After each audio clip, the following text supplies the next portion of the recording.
Hello guys and welcome back to MS Tech Tutorials, and in today's video I'm going to be going over how to fix the Fortnite error code ESP-DIST-001, and let's get straight into it. So the first thing you guys want to do is you want to go ahead and open up you want to right click on the Epic Games launcher, and you want to first find it on your desktop. Once you do go ahead and find it on your desktop, go ahead and just right click on it and click on the Properties tab. Now from Properties, what you want to do is you want to simply just go over to the Compatibility tab, and you want to check two boxes. The first box you're going to check is run this program in compatibility mode for Windows 8, and the second box you're going to check is run this program as an administrator. Once you go ahead and do that, go ahead and hit apply and then hit OK.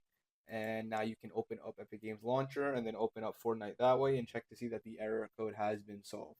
Another thing I do recommend doing is simply just restart your PC, because that always does seem to work as well.